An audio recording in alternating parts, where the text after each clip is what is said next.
May 10th, 2021. Before I call the meeting to order, I'd like to say a few things about how we'll conduct this meeting. I want to acknowledge that COVID-19 is causing us to alter our usual procedures. As we know, Governor Walz has declared a peacetime emergency in response to COVID-19, and the Met Council has determined it is not practical or prudent to conduct an in-person committee meeting for the reasons stated in the Governor's emergency executive order. Accordingly, Met Council members will participate in this meeting by phone or other electronic means, and this transportation committee meeting will be conducted under Minnesota statute section 13D.021. Before we start the meeting, we need to establish whether there is a quorum. With that, Jenna, can you call the roll, please? Chambliss, I see that you're here, so I'm just stating for the record if your audio doesn't work. It's Chambliss? working now. Oh, Here. okay. Good to go. Cummings, Here. Ferguson, Here. Fredson, Here. Gonzalez, Sterner, Zirin, Zirin's here. and Chair Barber. And I'm here. And with that, we have a quorum. So I call to order the meeting of the Metropolitan Council Transportation Committee meeting for May 10th, 2021. Our first item on the agenda is approval of the agenda. If there are no changes to the agenda, we can move ahead. Seeing none, the agenda is approved, and we're on to approval of the minutes, and it's the minutes from the April 26th, 2021 meeting. Did anyone have changes or additions to the meeting minutes?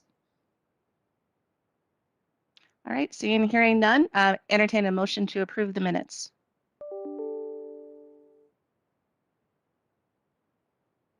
Chambliss approves. It's moved by Chambliss. Is there a second? Ferguson seconds. Seconded by Ferguson.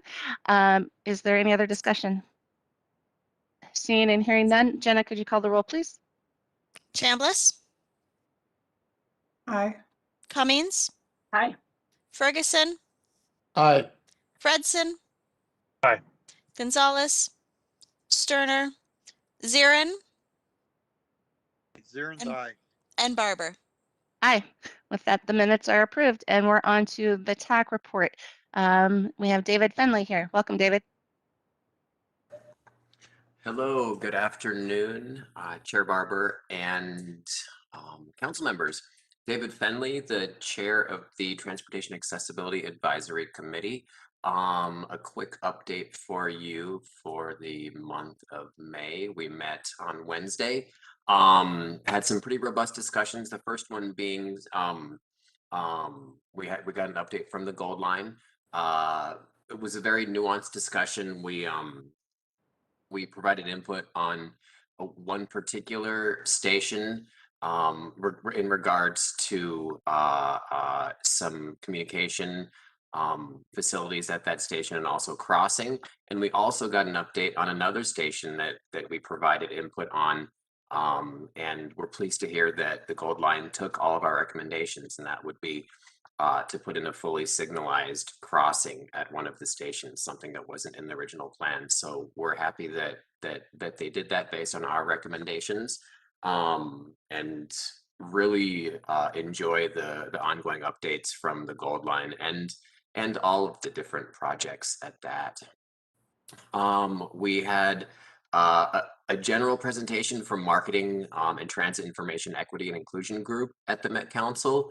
And they requested that we put together 3 or 4 of our TAC committee members to form a work group to work directly with them on a more broader outreach plan to folks with disabilities. So that has initially been set up, and look forward to doing some more work with that department in the Metropolitan Council. On a more broad note involving work groups and subcommittees, it's something that I'm trying to have happen more often on TAC. I want TAC members to feel a little more invested, and also to feel a little bit more utilized, I would say, by both our committee and also the broader Met Council. So it's something that we have a couple of them going right now, which I like. It's work group subcommittees isn't something that had been fully utilized by the. We haven't had a lot of them in TAC in the past. So it's nice to set those up and work a little bit closer with folks at the Met Council and Metro Transit. And then lastly, we had a nice nice robust discussion about the Senate's it was a legislative update, but we spend the majority of the time talking about the budgetary issues that the Senate seems to be proposing for Metro Mobility and Metro Transit as well. So it was good to hear from Brooke Bortson on that. I'm sure you know what TAC's position would be on reducing the budget to what the Senate wants it to be reduced to.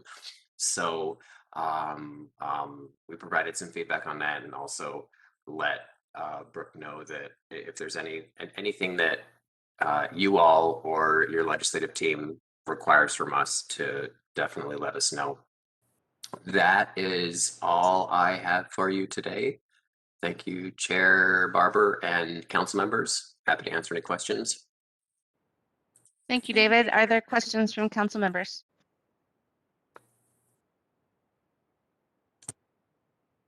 Right. I'm glad to hear the engagement with TAC about the gold line, and that there's a lot of good positive dialogue and information going back and forth, and I'm glad that they're adopting the suggestions that you guys are putting forward. So it's very good. It's good to hear. Thank you so much. Next, we're on to director reports. We have MTS Director Thompson. Thank you, Madam Chair and committee members. A couple updates this week. Next week, TAB will be approving the draft transportation improvement plan for release for public comment. This is the public comment portion that will begin. It will begin before this next committee meets again. So I wanted to announce that the public comment will be open through July 6th. There'll be robust communications from the Met Council notifying the public of ways that they can provide input. Each year, this TIP, or Transportation Improvement Plan, goes through a public input process, then is approved by TAB and this committee and the council. This TIP is the 2022 through 2025 TIP that includes $5.2 billion in transportation projects across all modes. We actually are doing the public comment period slightly earlier this year so that we have, last year, if you recall, we received over 400 public comments, and we wanted to make sure we had enough time to have a good response in case we got that many comments this year. So moving it up about a month this year, but still a good opportunity for the public to comment about the transportation projects in this region. The legislature, the conference committees continue to meet on a daily basis, including today. Have not made a lot of progress. They've been basically hearing and approving things that were very similar between the House and Senate. Last Friday, they had a considerable discussion about arterial BRT, including council presentation on arterial BRT and a lot of questions around that. So it was a really good opportunity to present where we're at with our ABRT and where our plans are and our vision for the future. In terms of COVID, the really good news, for 2 weeks in a row on the contractor workforce, we've had 0 positive tests among our workforce. So trending really strongly there. Total since the beginning, 155 positives, with 154 of those returning to the workplace. For service levels, Metro Mobility continues really aggressive growth, accelerating in ridership. This past week, we are not past the 65% of pre-COVID levels, and that appears to be growing week over week. We continue to have pretty strong demand from our healthcare essential worker trips, which are about 50% of peak. Transit Link has really stabilized at about 50% of pre-COVID levels. For ridership, the Transit Link continues to have a good service for providing delivery from food banks. That continues to be a lot of requests for delivery to customers from their food shelves. And so the Transit Link is providing that service. And then we continue to provide rides to vaccine sites, and along with Metro Transit. State Fair site is up and running well, but we're providing Metro Mobility rides, particularly to anybody, to any site where they book a trip for the vaccine, and we can wait and return them back home without having to book a second trip. So that's working very smoothly. With that, Madam Chair, that concludes my remarks. I'm happy to take any questions. Thank you. Are there questions from council members?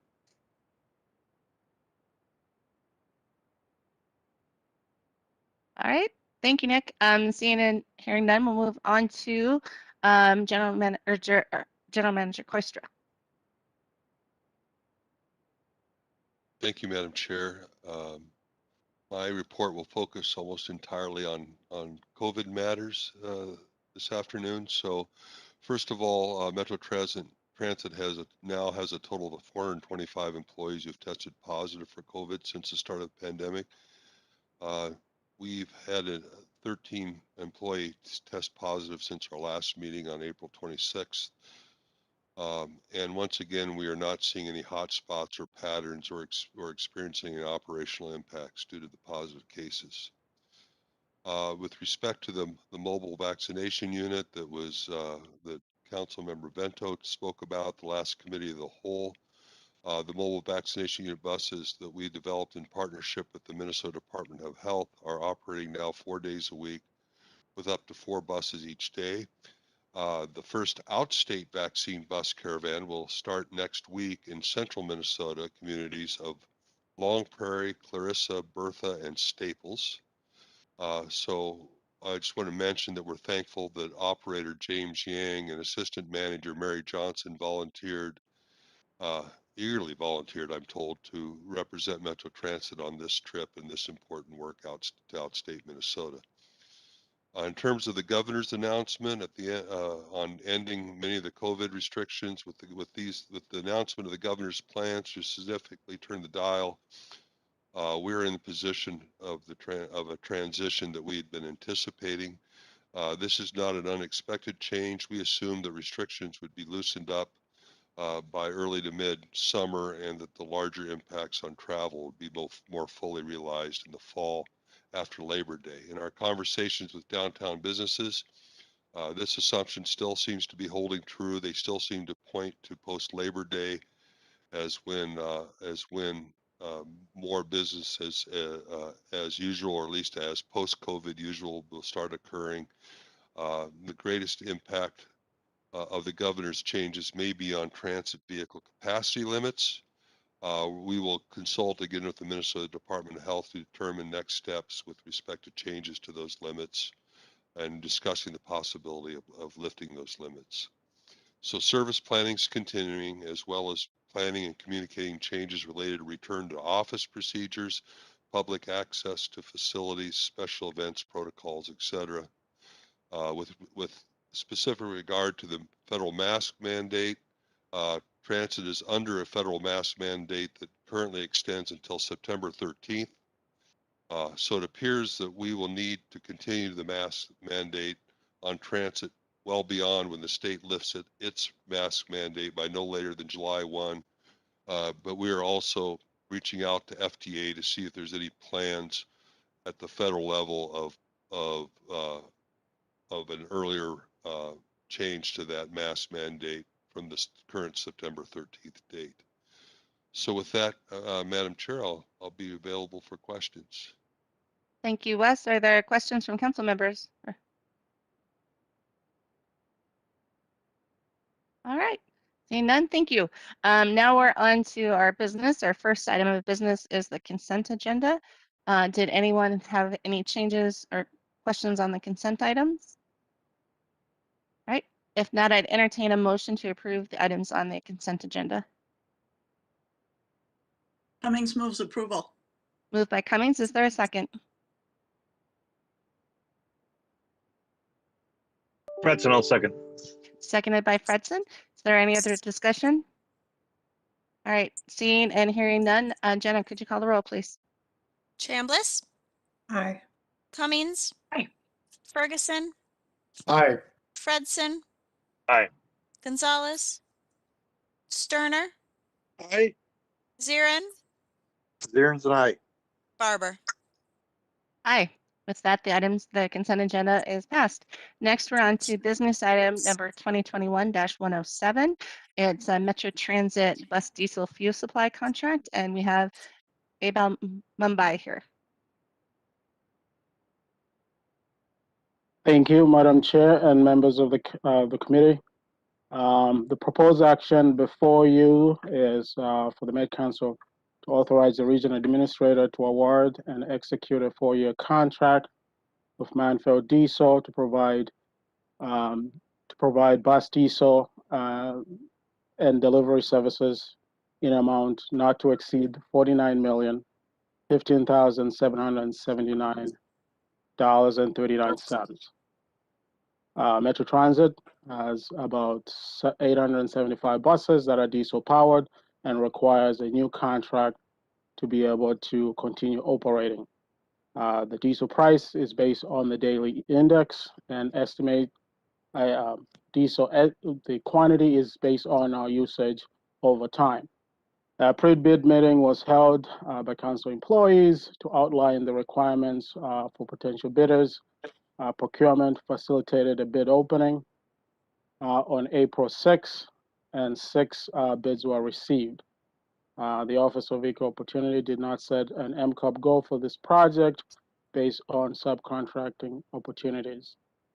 6 bids were received, ranging from $49,015,777.40 to $50,519,823.50. Manfield was the lowest bidder and deemed responsive and responsible and is recommended for award. This contract will exceed $500,000 and requires council approval. This project will advance Thrive through the lens of livability, sustainability, and equity by providing or continue to provide transportation across the region. The funding for this project is in the Metro Transit operating budget, and there is no known opposition for this project at this time. With that, I'll take any questions. Thank you. Are there any questions from council members?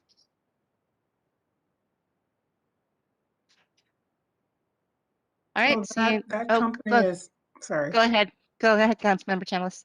Yeah, that company is in Dallas, correct? Is that Dallas, Texas, Gainesville? Yes. Okay. All right. At some point, and this is probably a question for Chair Zell, and that is the lowest responsible bidder. I'd like to know if we are always looking at the lowest responsible bidder, what the profile of those companies look like in terms of size and demographics. I just want to see what a competitive analysis might look like, especially when we have 6 bids for a contract. That gives us a group that we could study. And I know that other council members have asked questions about why some bids are so much lower than others. So if we could look at that in the future, I think this would be a great group to look at.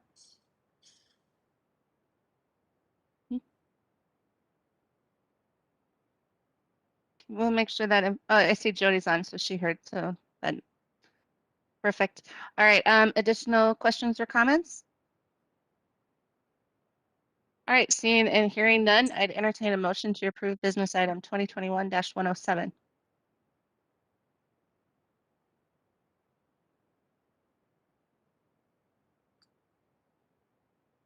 Move approval. Cummings. Moved by Cummings, is there a second?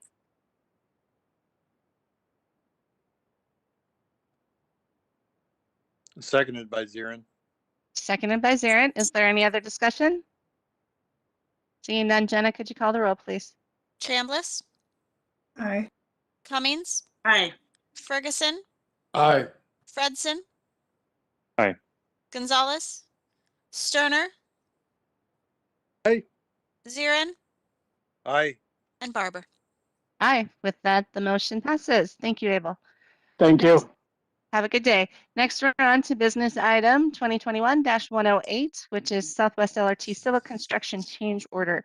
I believe Jim Alexander is going to be speaking tonight. Welcome, Jim. All right. All right. Thank you, Madam Chair, council members. I have item 2021-108 tonight.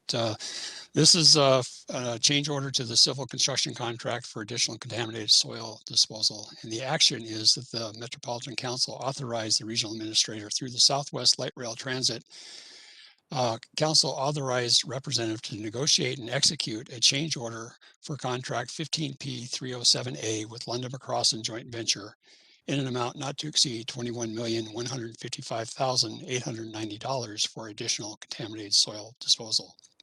So the background on this is that we originally had about 850,000 tons identified for contaminated soil disposal on this project. Since contract award and working with our contractor LMJV, determined that we need to up that by another just over 900,000 tons for the contract. And the reason being is that we've encountered more soils that fall into that contaminated soil classification along the railroad corridor as we've started to open things up. And these last two items on the business item are kind of coupled together. Frankly, the numbers in the original contract bid documents were underestimated.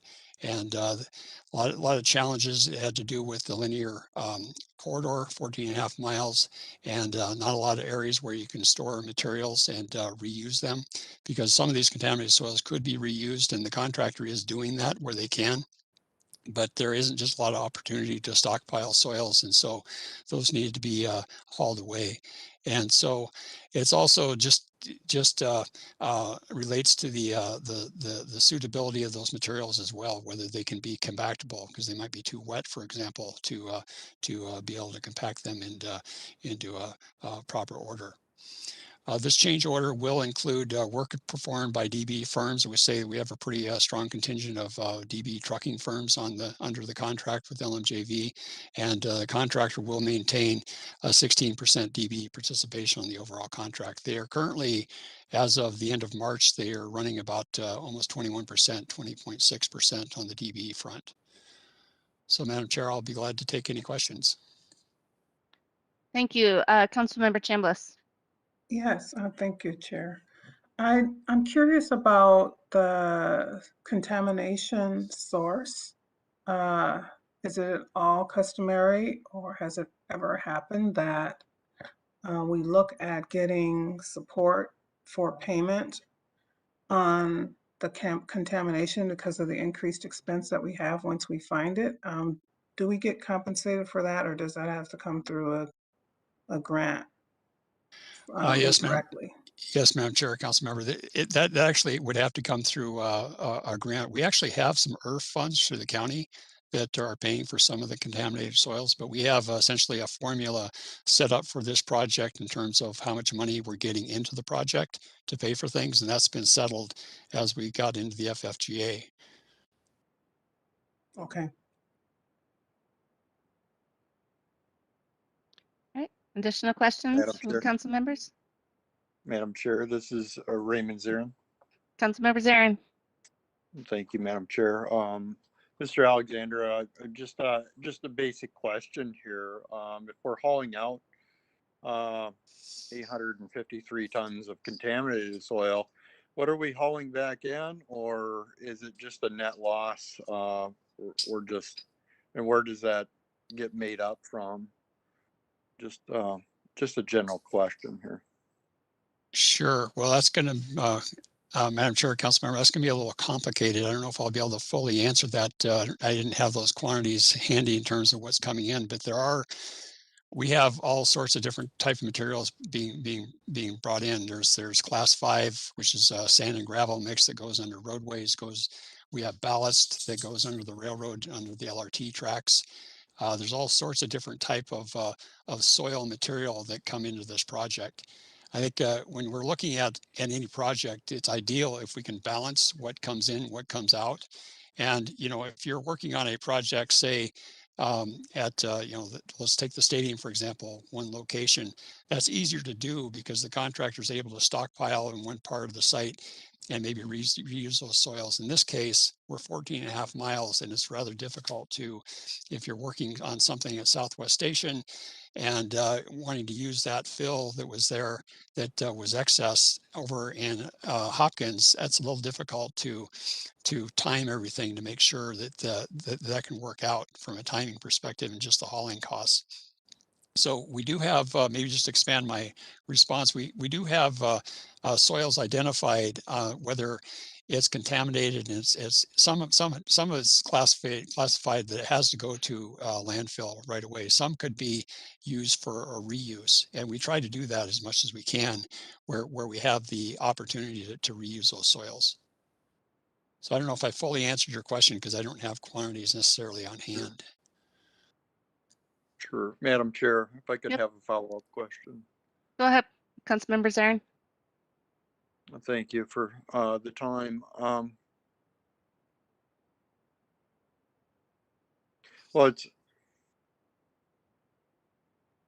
I'm sorry, my question just left me.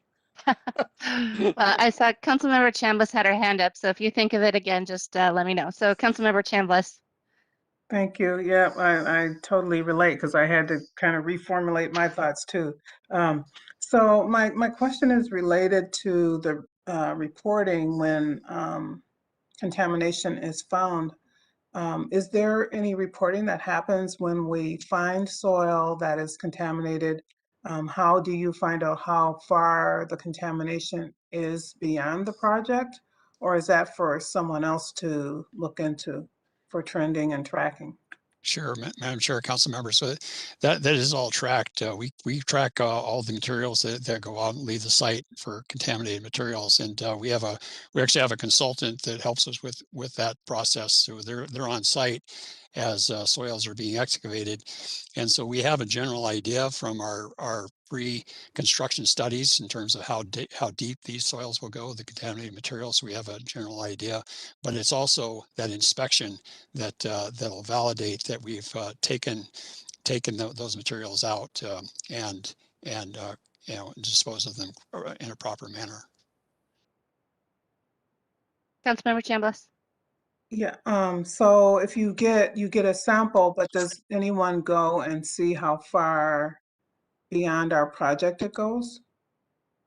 Madam Chair, council member, I probably should clarify, we're not necessarily taking out more contaminated soil than we need to. So for example, if I'm building a retaining wall that requires a footing so large, I will take that much out for that construction. The contaminated material could extend further on beyond the site, and it's not our responsibility to remove that. That's something we worked out with the MPCA before we got into construction on this project. Okay, but So is MPCA notified? yes, we work hand in hand with MPCA on our project. So hopefully I had something on my mind I was going to give you, but I just lost it too. So maybe I'll come back in a minute. It's the COVID brain. Yeah, it's COVID day. Okay, thanks. All right, Councilmember Cummings. Thank you, Madam Chair. Just more of a comment than a question. Yeah, I have been on both sides of the table with the project. So having been on the council and then Mayor Hopkins, I was on sort of the Hennepin County finance side, and now with the Met Council, I'm kind of on the execution of the project side. And it's interesting to see. So I watched it very, very closely, and I continue to watch it very, very closely. And I'm on the ECCB and so forth on behalf of the Met Council now. But I know this is a large change order, and I know we had another one, and there will be more. I think as we get more and more active in construction again and further into the project, I think, Jim, you can clarify, but I think we're like about 40% built, and there will be more, but and there will be additional charges that come before this body and then before the whole council. I think it is a huge challenge to be laying something down again in an active, narrow corridor where these costs could not be fully anticipated. There just is no way. So again, I think it's just, I just want to reiterate my confidence in Jim Alexander and his team in absolutely negotiating the best deal that can be done and identifying the situation and figuring the best way to mitigate whatever challenges are coming along. This is not the last one, I'm sure. But it's a challenging project, and I think most every large infrastructure project like this has these challenges that come up during construction. So I just wanted to throw in my 2 cents worth and again thank Jim and his team, because of we're in the middle of construction, and these things then present themselves, and they have to be dealt with, and they have to be dealt with quickly to continue to move the project forward. And I think they do an outstanding job of assessing and figuring the best way to deal with these challenges as they come along. Yeah, thank you for your comments, Councilmember. I appreciate that. Councilmember Zarin, I'm going to circle back with you to see if you found your Thank you. question. Yep. Yeah, so actually, Councilmember Chambliss did have pretty much the question I had. I just wanted to expand it just slightly and ask Mr. Jim Alexander to define contamination, because I think we all assume that it's something really bad. But contamination may not be something that is a pollutant that would really harm the environment. It might mean that there's trees involved, or there's roots in that organic material may not be suitable for building. Jim, Mr. Alexander, would you mind expanding on the definition of contamination? Sure, Madam Chair, council members, that is true. Well, contaminated materials, it expands, it's a big spectrum. It could be, it could have lead in it. It could have organics, it could have timber ties, it could have spikes in it. It could have, other railroad debris that we just can't just, displace and throw it anywhere. So it's really kind of depends on where things are, where the excavation is located. There are some contaminated, real contaminated, where there's chemicals, there's lead, asbestos in the soil. In other cases, it could be organics, like roots, timbers, other debris that's in there. Kind of depends on where you are. So it spans the gamut there.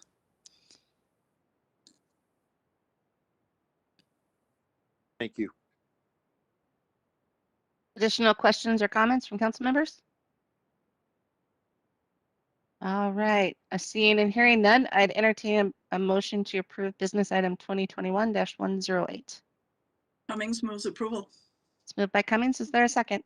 Fredson second. Seconded by Fredson. Is there any other discussion? Seeing and hearing none, Jenna, could you call the roll, please? Chambliss, Aye. Cummings, Aye. Ferguson,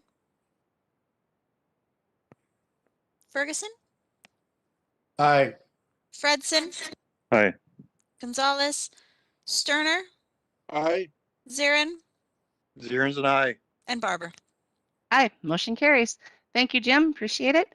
I think that concludes our business for the night. So I think both of those business items should go non-consent to the full council, if everyone's in agreement with that. Okay. All right.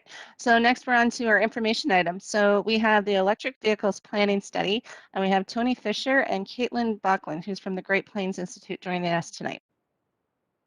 Chair and committee members, it's nice to be with you today. My name is Tony Fisher. I'm a highway planner in MTS. And this is a project you might have seen in our work plan. The timeline generally follows the 2021 calendar year. And we have hired Great Plains Institute to help us with this study. Caitlin is managing the project for Great Plains.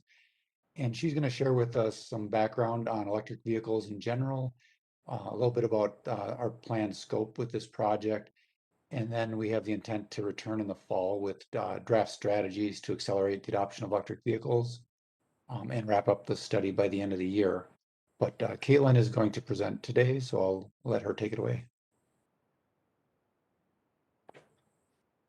Great, thanks so much, Tony.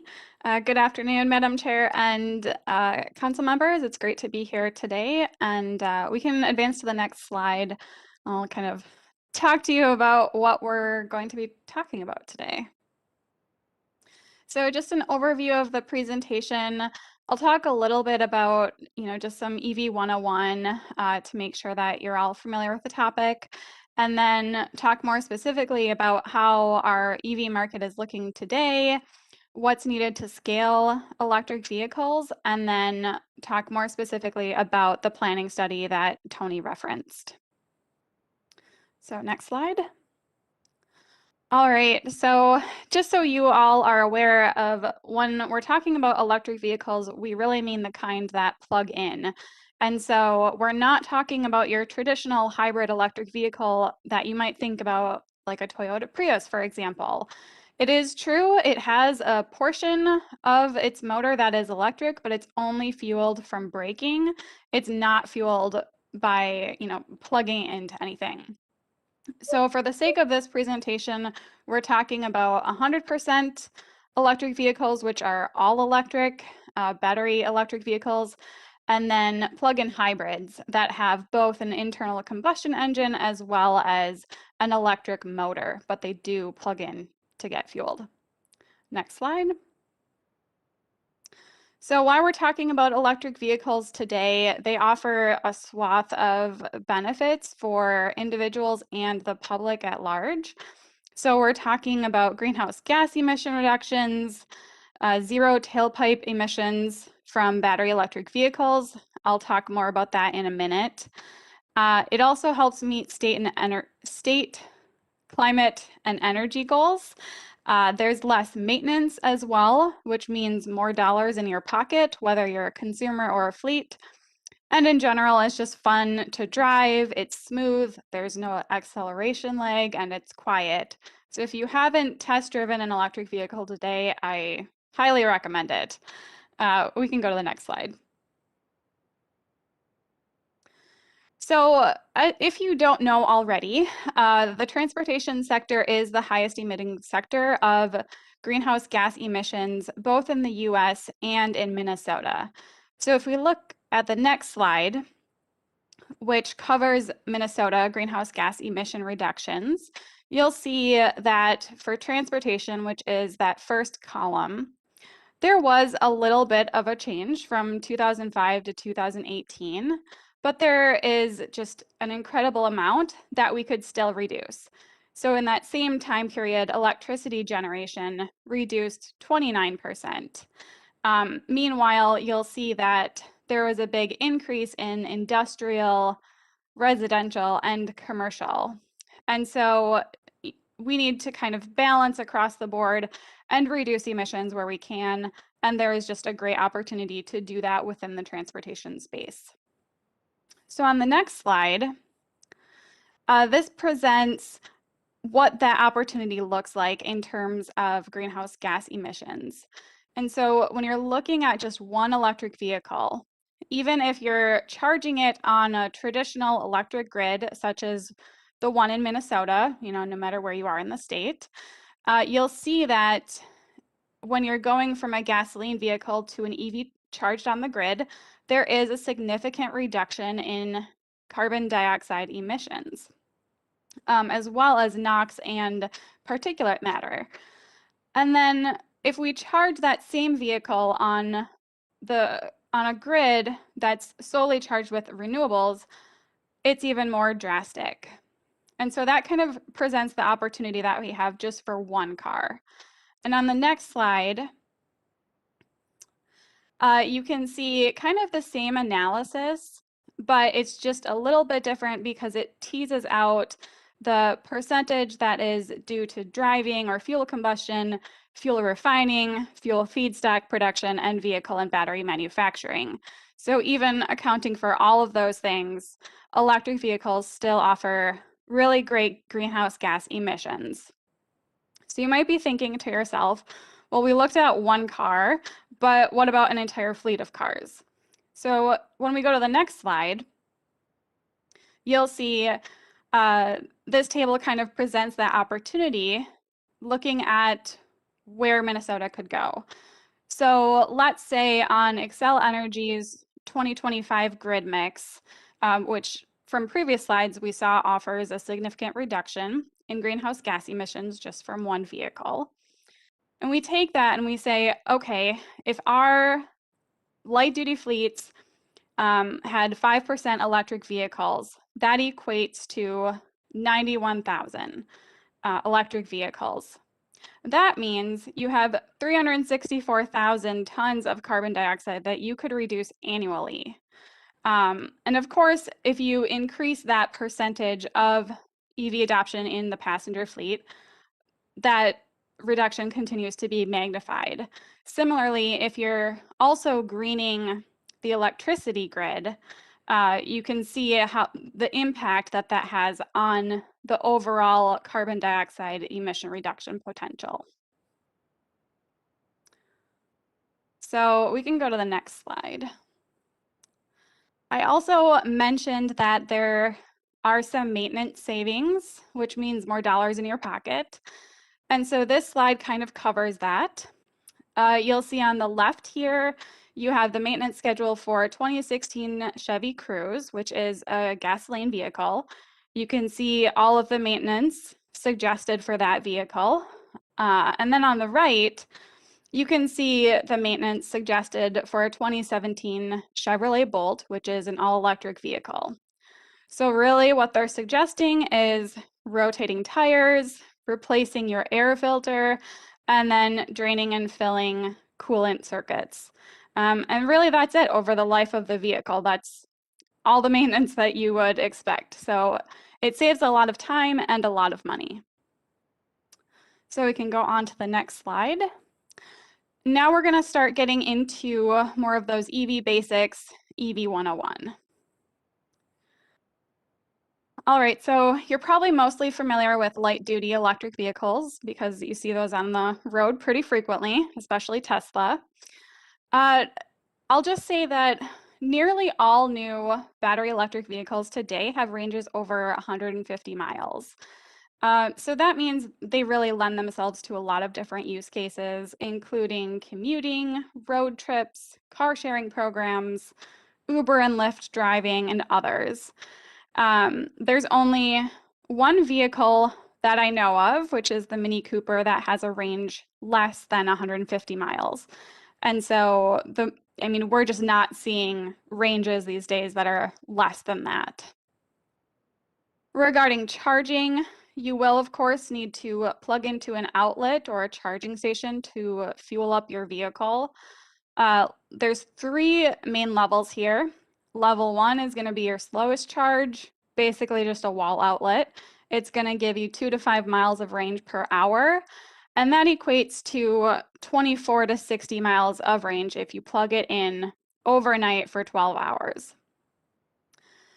If you're plugging into a level 2, which is a slightly faster charge, that's going to be a 240 volt outlet. So you think about your big appliances in your house, maybe like a dishwasher, that typically runs on 240 volts. And so that's going to give you 10 to 20 miles of range per hour. So about half the time of a level 1. And then DC fast charging, it's really the fastest charge. Gives you speeds today up to 358 kilowatts, and you can typically get your vehicle charged in 30 minutes or less. And there are a lot of ways that you can find charging stations these days. Plugshare.com is one of the most well-known ones in Minnesota. And if you have an electric vehicle, it'll also come with technology in your dashboard to locate chargers for that vehicle. Next slide. And so I'll just touch briefly on medium and heavy duty because this is an emerging technology. The most common use cases that we see today include delivery and transit, which of course includes school buses because you're transiting school children around. For charging technology, a lot of the times you can use the same plug standard as a light duty vehicle. It's just going to take more time because the battery is larger. There's also overhead charging technology, which is being explored. That typically is used to charge buses.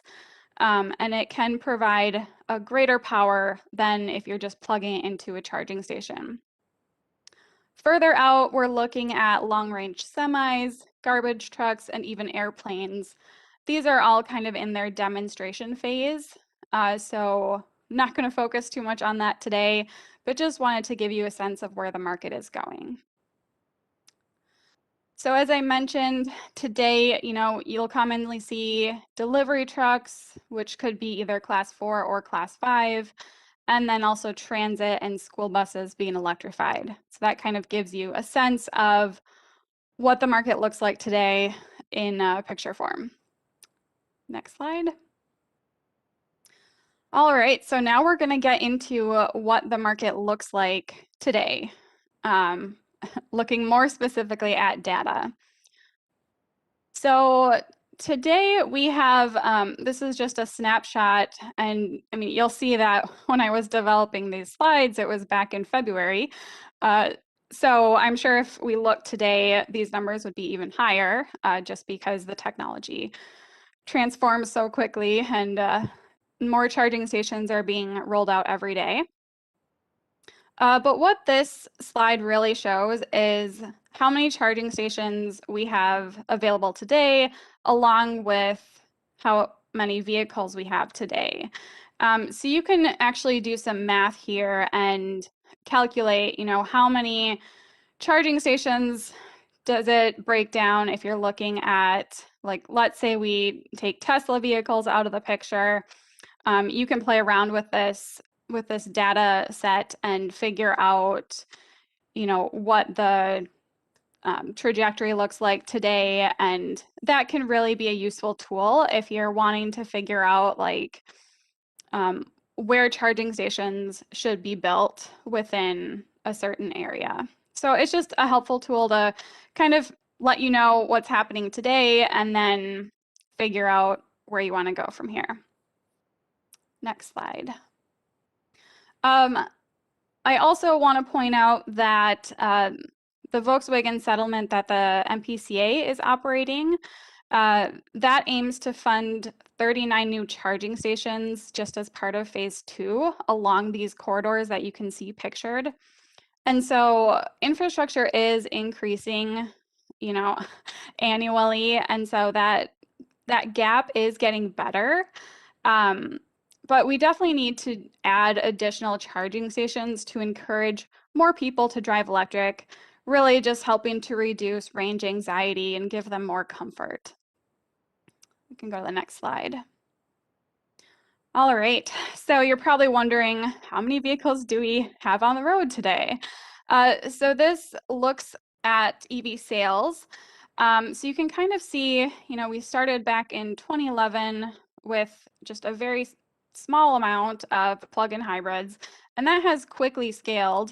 You'll see in 2020, we have a larger share of all electric vehicles, which is the BEV, that blue portion.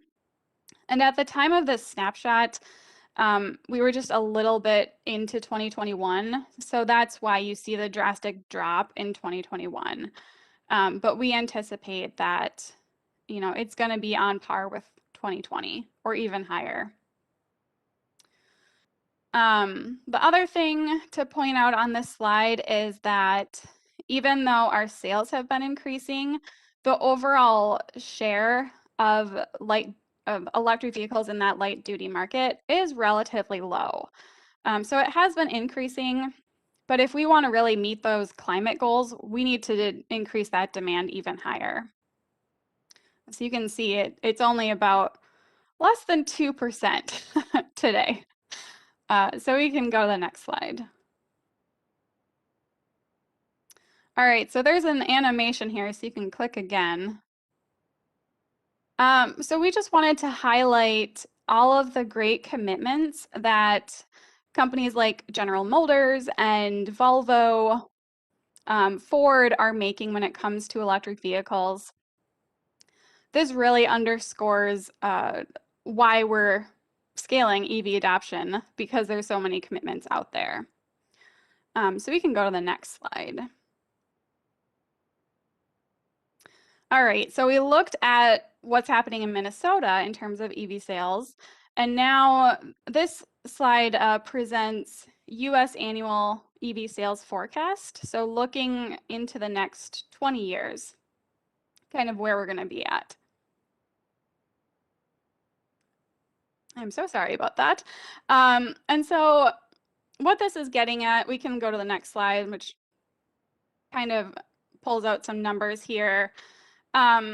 So when we start to correlate this to Minnesota, what this means is looking at our current trajectory for EV adoption, it suggests that by 2040, we could anticipate 17,000 vehicles in Minnesota for electric vehicles.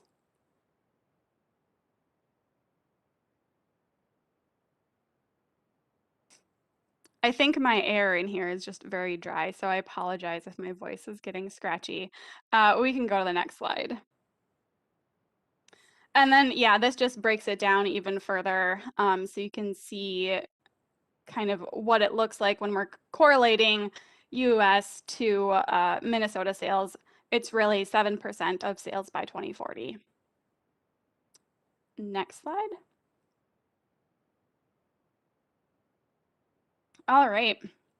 So now we'll start talking about all of the pillars of success really needed to scale EV adoption. So the first pillar is looking at public policy. We need policies to help incentivize EV adoption. That's like the number one thing we hear is that funding incentives are needed, and it's the most critical thing. And so other policies could include like HOV lane access, low carbon fuel standard, and others. And you'll see here that Minnesota is behind other states when it comes to that supportive policy. And we can go to the next slide. All right, so I talked a lot about vehicles on the road today. What I didn't say is that Minnesota offers only 48 models compared to 66 models in other states. 19 are all electric and 29 are plug-in hybrid. But we've heard that consumers want greater selection. And so I'm sure you're all aware that with Clean Cars Minnesota, it could increase, or it will increase vehicle availability in Minnesota. And so this might change in the near future. We can go to the next slide.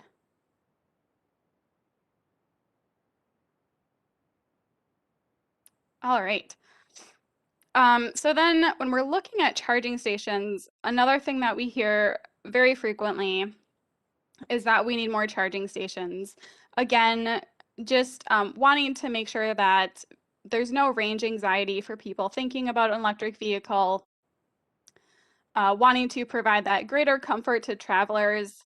And then also, if you're located in an apartment complex, for example, a lot of the times you won't be able to switch over to an electric vehicle simply because you don't have charging at your apartment or in your parking lot. And so adding more charging stations into public areas, into workplaces, can really reduce that range anxiety and help more of those tenants get into electric vehicles.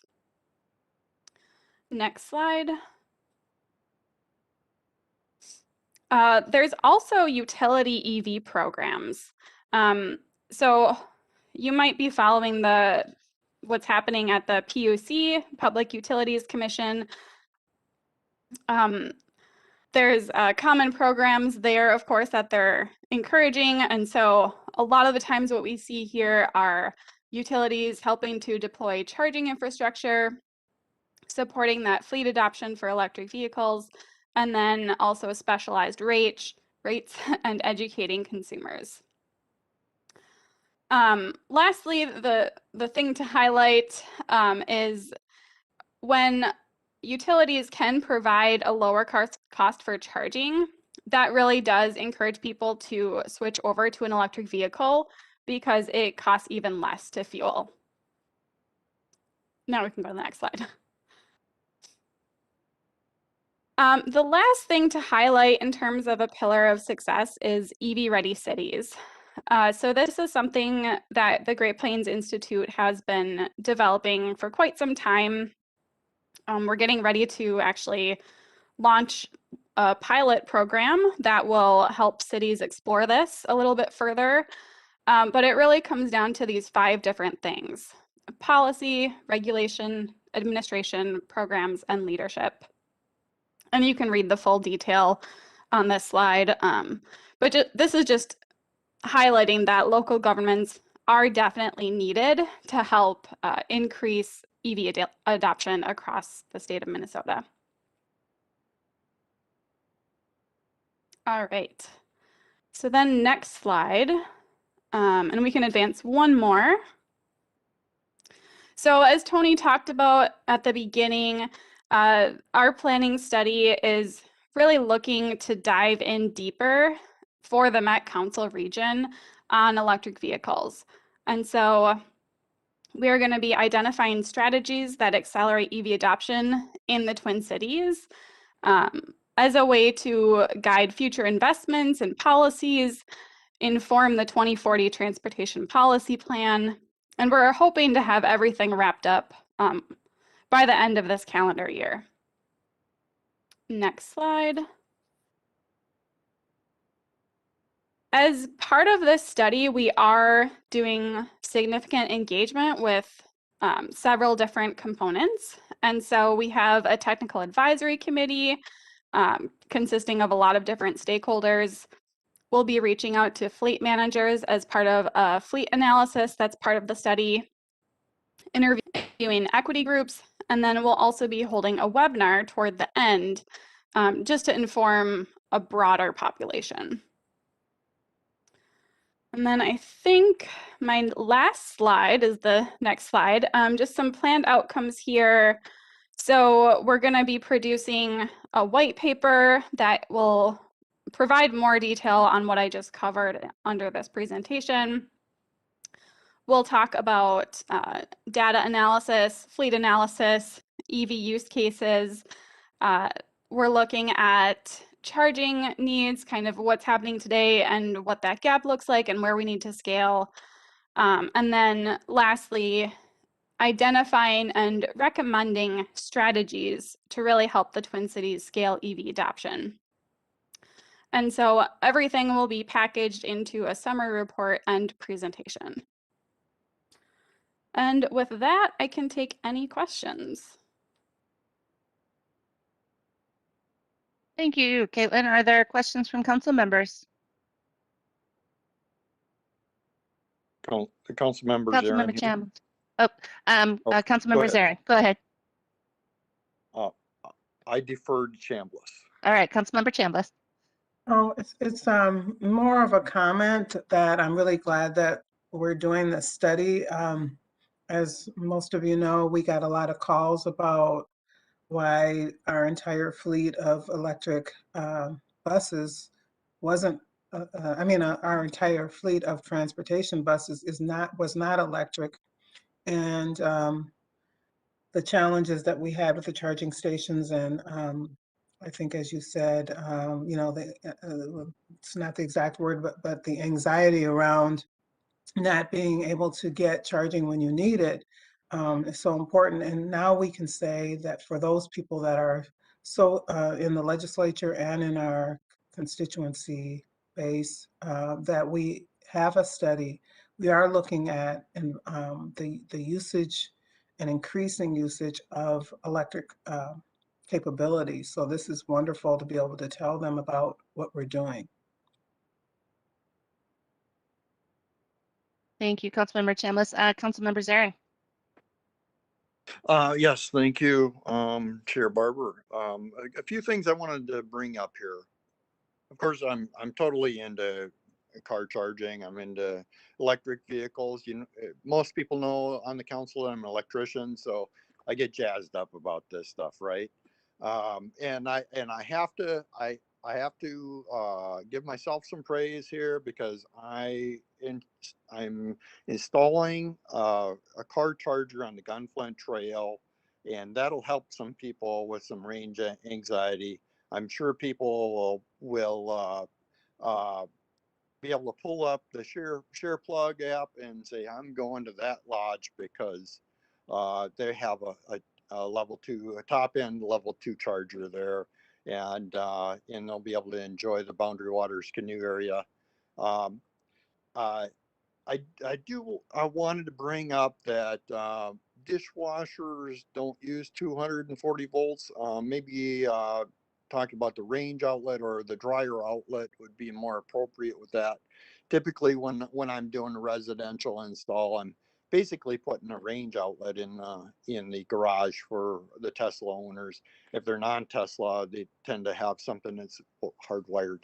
But I would like to give staff a little direction. If we could have staff look at how cooperatives, electric cooperatives, could be part of the solution to helping people who live in apartments adapt EVs.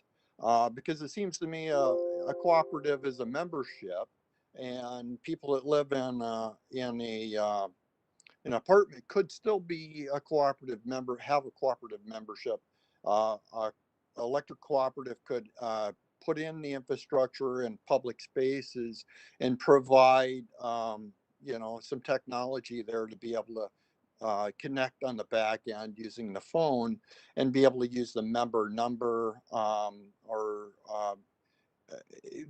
I think there's a solution there, and maybe there's a lot of moving parts there. But if we could come up with an analysis that says this is feasible or not feasible, I think that could be a good direction for folks to go. And thank you for the time, Chair Barber.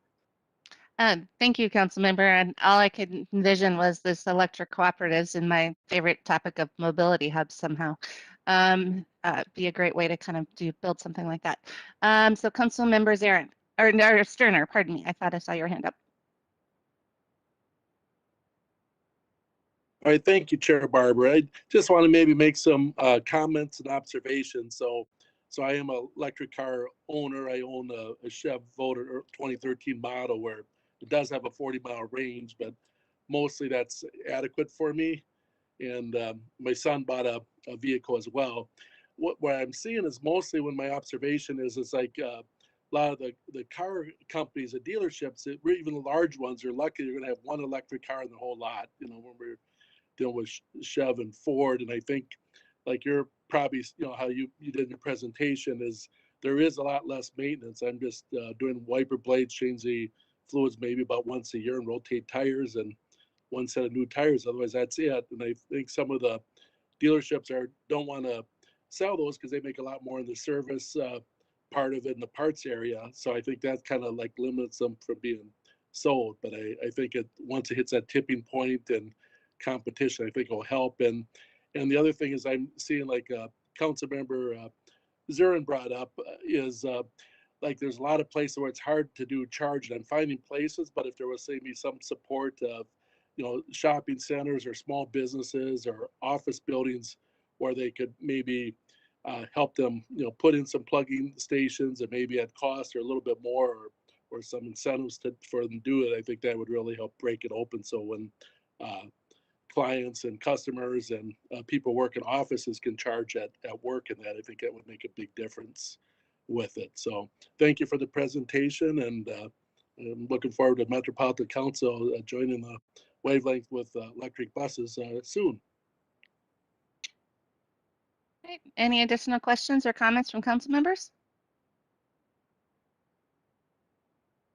All right. Well, thank you, Caitlin and Tony. Appreciate this very much, and we look forward to having you back.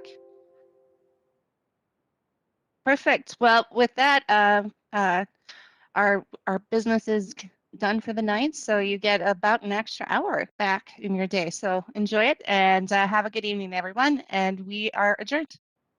Bye. Thanks. Bye.